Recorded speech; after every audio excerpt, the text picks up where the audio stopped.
समर्थन पिछले 24 वर्षों से क्षमता वृद्धि का काम कर रहा है और ख़ास तौर से सहभागी स्वशासन के लिए काम करता है। पंचायतों की क्षमता वृद्धि हमारा एक महत्वपूर्ण काम है। इस काम को करने के लिए हमने ये तय किया है कि आपके बीच में फिल्म के माध्यम से इस श्रृंखला को प्रस्तुत करें।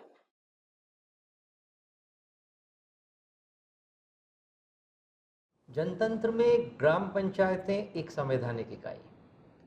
इसलिए ज़रूरी है कि ग्राम पंचायतें अपनी बैठकों को व्यवस्थित रूप से संचालित करें। इसके आयोजन के क्या तरीके होंगे, हम सब मिलकर ये जानते हैं। इतने वर्षों से पंचायत में काम कर रहे हैं, तो थोड़ा इस पर थोड़ा और प्रकाश डालेंगे जरा साथियों के लिए। एक अच्छी ग्राम पंचायत की बैठक का मतलब है कि एक ऐसी बैठक जिसमें सभी लोग यानी पंचायत के सभी चुने हुए प्रतिनिधि भाग लें। उसमें पंच भी आए, उपसरपंच भी हों, पंच भी हों, पंचायत के कर्मचारी जैसे पंचायत सचिव वगैरह भी उपस्थित हों। तो सबसे ज़रूरी है जब ज़्यादा लोग पंचायत की बैठक में भागीदारी करते हैं तो अच्छी चर्चा और अच्छे निर्णय और सहभागिता के निर्णय होने की परिस्थिति बनती है। और इसके साथ ही जिस बैठक में महिला पंचों को, कमजोर वर्ग के पंचों को, इनको संजीदगी से सुना जाता है, इन्हें उपेक्षित नहीं किया जाता है, तो वह पंचायत एक सशक्त और आदर्श पंचायत के रूप में दिखाई देती है।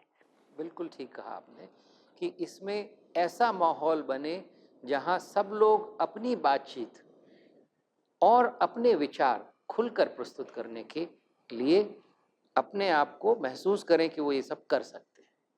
तो अब हम लोग एक फिल्म देखते हैं कि किस तरह से एक अच्छी बैठक पंचायत की हो सकती है।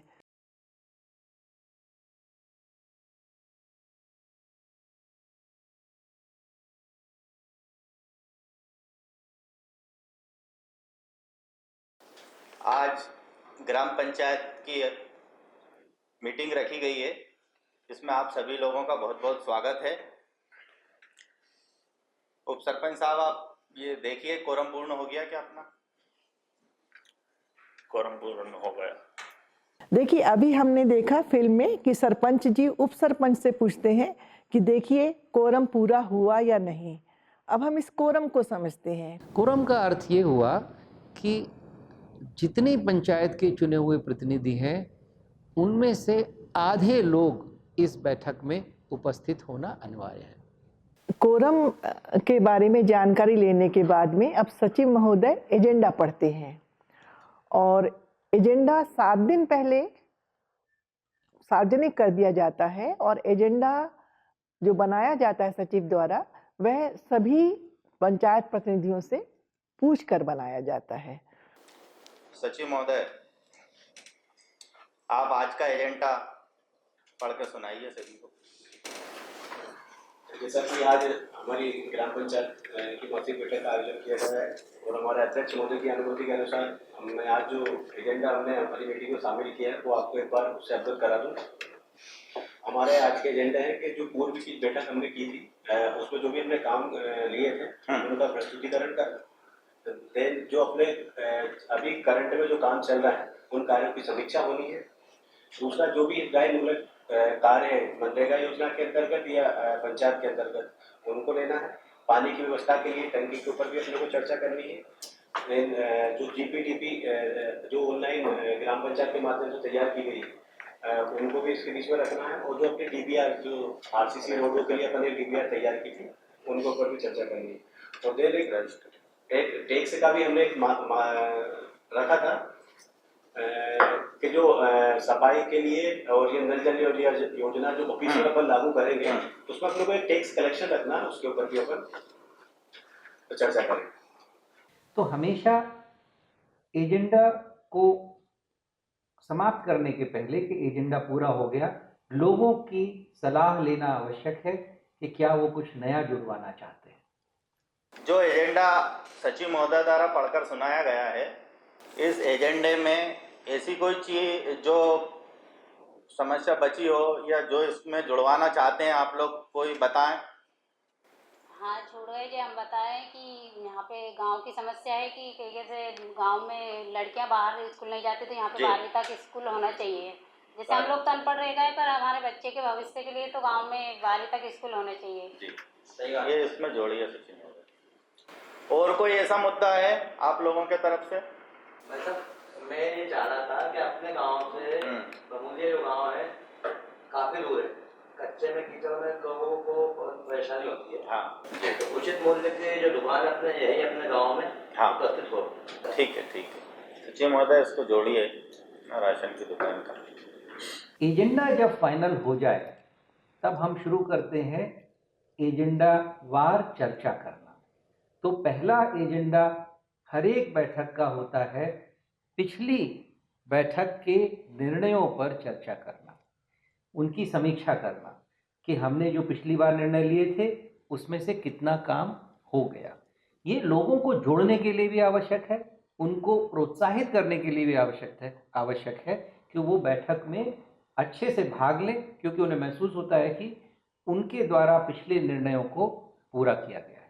अपन ने जो पिछली अपनी मीटिंग हुई थी पिछले महीने की, उसमें अपन ने जो जो कार्य लिए थे उनमें से सचिव महोदय कौन कौन से कार्य पूर्ण हो चुके हैं या कौन प्रगतिरत हैं, कृपया बताएं। जैसे कि अध्यक्ष महोदय की अनुमति से जो पिछली अपनी ग्राम पंचायत की बैठक थी और उसमें अपन ने जो मुद्दे रखे थे कार्यों पे, उनमें से जो प्रगतिरत है या पूर्ण हो चुके हैं उनकी लिस्ट आपको बता दूं। जैसे पूर्व में हमने एक शमशान सेट के निर्माण के लिए अपन ने प्रस्ताव रखा था जी, जो आज की डेट में पूरी तरह से कंप्लीट हो गया है। देन अपन ने सेकंड था शमशान सेट में पेपर ब्लॉक लगना था और उनकी सिटिंग होनी थी, वो काम भी आज की डेट में 90% पूर्ण हो चुका है।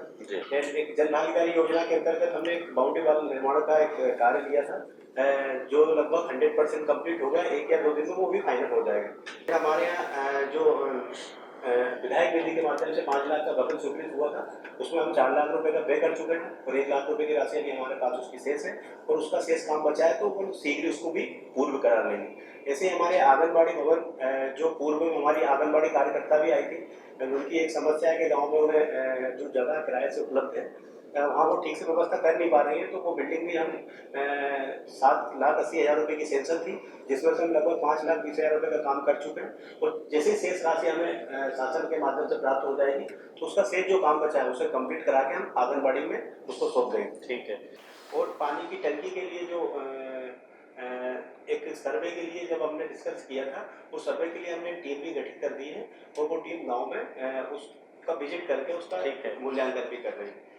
और इसलिए सरपंच उपस्थित सदस्यों से पूछते हैं कि वो पिछली बैठक की जो समीक्षा प्रस्तुत की गई है या जो कार्यों का विवरण किया गया है वो उससे संतुष्ट हैं या नहीं है। कहीं ऐसा तो नहीं कि सचिव ने खुद अपने मन से कुछ लिख दिया हो और लोगों ने उसे जमीन पर देखा ही ना हो। तो इसलिए वे निर्माण कार्यों के भौतिक सत्यापन की योजना भी बनाते हैं। ये जो सचिव महोदय ने कार्यों को आपको बताया है और इसके साथ साथ जो जानकारी जितना पैसा खर्च हुआ है कितना बाकी है ये सब जानकारी आपको दी है, आप इससे संतुष्ट हैं? जी संतुष्ट है और अपन सर्वे भी कर लेंगे, देख भी लेंगे उसको।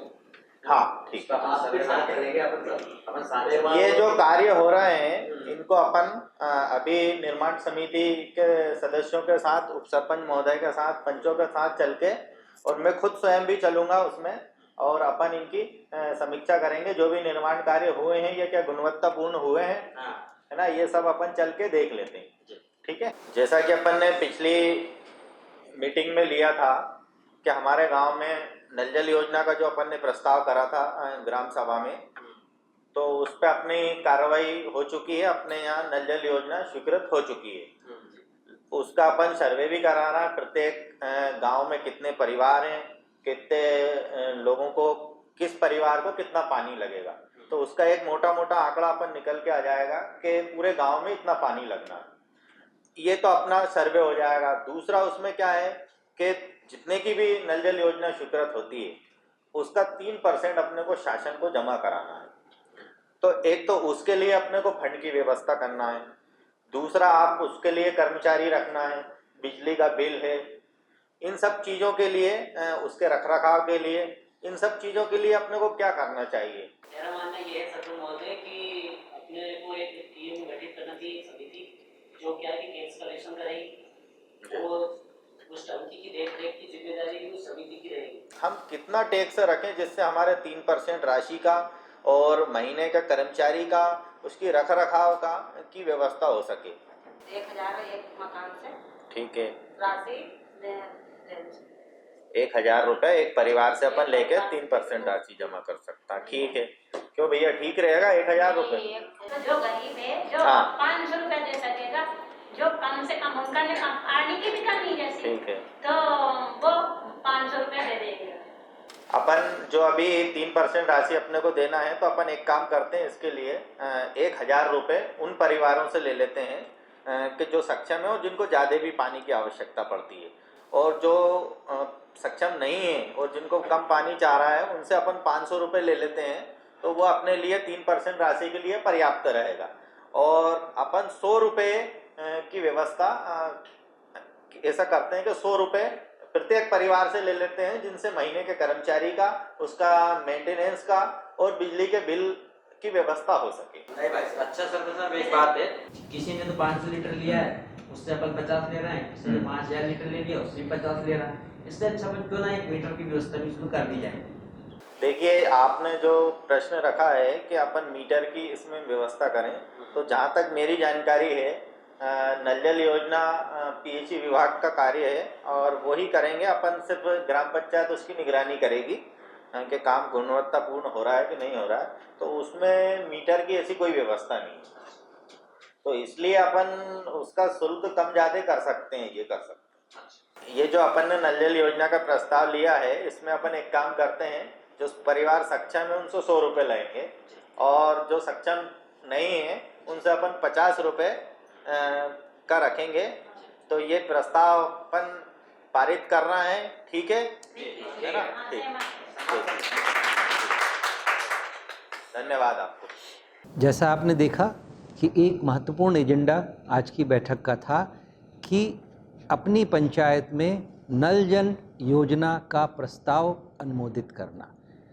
पानी के लिए जो समस्या निकली थी उसके लिए ये तय हुआ कि एक नल जल की योजना बनाई जाएगी। आपने देखा कि उसमें लोगों के साथ काफ़ी विस्तार से चर्चा हुई, लोगों ने बहुत सारे विकल्प बताए। एक पंचायत की तरफ से प्रस्ताव आया कि सभी लोगों को जल कर देना होगा।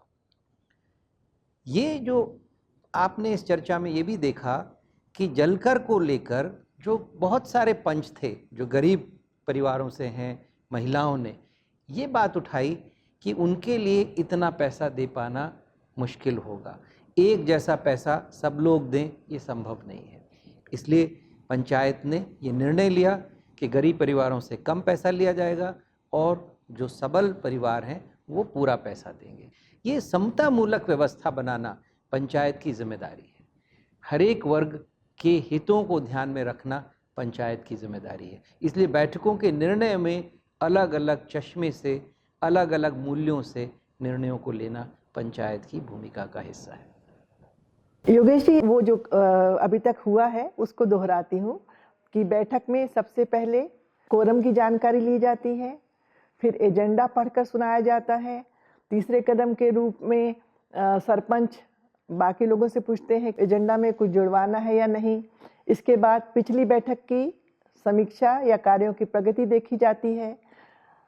सरपंच पूछते हैं कि उपस्थित बाकी सदस्य उससे संतुष्ट हैं या नहीं हैं, और उसके बाद जो एक कोई महत्वपूर्ण मुद्दा है उस पर विस्तार से चर्चा होती है, उस पर सभी सदस्यों से प्रतिक्रियाएं या सुझाव मांगे जाते हैं।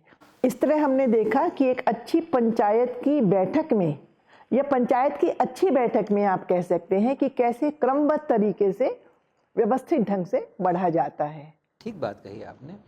एक तो आवश्यक है कि चर्चा का सबको मौका मिले जिससे सभी के पक्ष को सुना जा सके और फिर सामूहिक रूप से एक निर्णय पर पहुँचे, क्योंकि बैठक में निर्णय पर पहुँचना बहुत महत्वपूर्ण है। तो हर एजेंडा का जो आइटम है उसमें कुछ ना कुछ निर्णय होना आवश्यक है। जब ये सारे निर्णय एजेंडा के आधार पर हो जाते हैं तब लिए गए निर्णयों को पढ़कर सुनाना ये सचिव की जिम्मेदारी है या पंचायत के कोई व्यक्ति ये निर्णय लें, जिससे सभी लोग सुन सकें कि उन्होंने क्या निर्णय लिए। जैसा कि आज हमारी ग्राम पंचायत की बैठक में जो निर्णय हुए, मैं उनसे एक बार और आपको अवगत करा दूं। जैसा कि निर्माण एवं विकास समिति जो अपने ग्राम पंचायत के प्रगतिगत कार्य हैं उनका निरीक्षण करेगी और उनका भौतिक सत्यापन भी करेगी और उनकी क्वालिटी का मैपिंग भी करेगी। 1000 रुपये सक्षम परिवार और 500 रुपये जो निम्न परिवार है उनके लिए रहेगा, जिससे हमारी 3% राशि का प्रावधान हो जाए। और जैसे नल जल योजना चालू होगी तो जो हमारे सक्षम परिवार है उनके लिए 100 रुपये महीना और जो हमारे निम्न परिवार है उनके लिए 50 रुपये महीने का मामला है। जैसा कि हाई स्कूल की बिटियाओं को जो दूर जाना पड़ता था, उसके लिए जो हाई स्कूल के लिए अपने को एक प्रस्ताव आया और उसका ग्राम पंचायत के माध्यम से प्रस्ताव तैयार करके जिला शिक्षा अधिकारी को हमें प्रेषित करना, ये हमारे आज के निर्णय हुए। ठीक है, आज की ग्राम पंचायत में जो ये निर्णय लिए गए हैं, आप सभी लोग सहमत हैं? ठीक है। और ये निर्णय जब सुना दिया जाता है या उस दिन के एजेंडा की जो कार्यवाही का विवरण पढ़ दिया जाता है, तो सचिव महोदय सभी उपस्थित सदस्यों से कार्यवाही रजिस्टर पर हस्ताक्षर लेते हैं, जिससे सनद रहे कि वो सभी उपस्थित थे।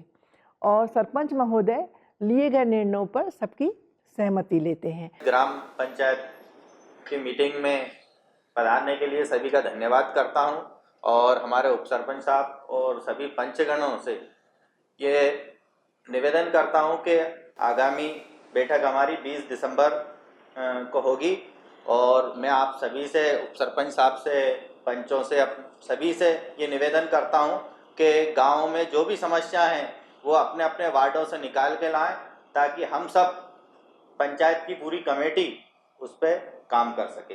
धन्यवाद। देखिए, हमने देखा कि सरपंच आखिरी में अगली बैठक की तारीख की घोषणा करते हैं। तारीख की घोषणा इसलिए महत्वपूर्ण है कि लोग अगली बैठक के लिए तैयार रहें। अगली बैठक में एजेंडे में यदि वो कुछ मुद्दे जुड़वाना चाहते हैं तो उसके लिए भी वो तैयारी करते रहें।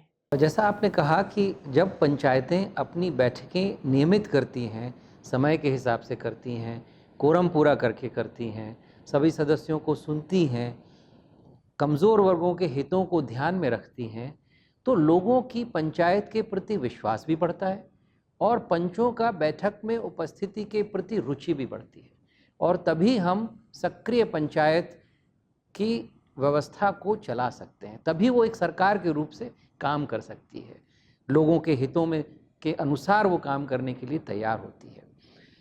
ये भी ज़रूरी है कि कई बार बैठक में जो कुछ कहा गया देखें कि हाँ, वास्तव में जैसा रिपोर्ट में प्रस्तुत किया गया था उसी तरह की प्रगति है या नहीं। तो इस बैठक के बाद में इस पंचायत के सभी सदस्य मिलकर भौतिक सत्यापन के लिए जा रहे हैं।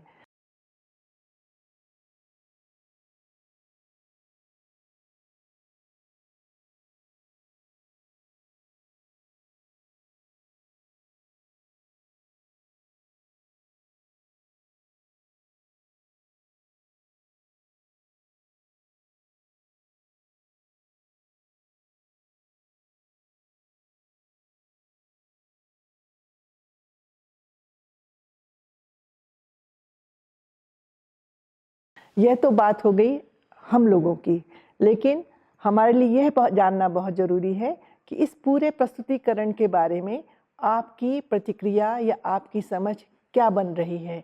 तो इसके लिए आप छोटे छोटे समूहों में बैठ जाएं और यह ध्यान रखें कि हर समूह में एक महिला साथी जरूर हो। चर्चा के जो मुद्दे मैं आपको दे रही हूँ वो मुद्दे ये हैं कि आज के इस पूरे प्रस्तुतिकरण में आपको सबसे महत्वपूर्ण क्या लगा, कौन सी बात सबसे महत्वपूर्ण लगी जो आप अपनी पंचायत में जिसे देखना चाहेंगे या जिसे लागू करना चाहेंगे। आज की बैठक जो हमने देखी अच्छी एक बैठक थी जिसमें महिलाओं ने बहुत भागीदारी की। तो महिलाओं की भागीदारी पर वो किस तरह की भागीदारी थी, इसमें कौन सी बातें आपको अच्छी लगी, इस पर भी आप 3-4 बिंदुओं पर विचार करिए कि महिलाओं की भागीदारी पर आपकी क्या विचार हैं। आप आज की जो बैठक के हम लोगों ने चित्र देखे या हमारी बातचीत आपने से सुनी, वो एक समतामूलक समाज के बनाने के नज़रिए से आप इस पूरे प्रस्तुतिकरण के बारे में अपने विचार आपस में सलाह करिए, चर्चा करिए और फिर हमें बताइए। और हमारा जो आज का ये प्रशिक्षण है, ये प्रशिक्षण आपको कैसा लगा, इसमें आप क्या संशोधन चाहते हैं या कुछ आपको लगा कि कुछ नई बातें आनी चाहिए, ये आप आपस में चर्चा करके और आपके साथ में जो प्रशिक्षक हैं उनको बतलाइए, जिससे हमें बेहतर प्रशिक्षण कार्यक्रम बनाने में मदद मिलेगी।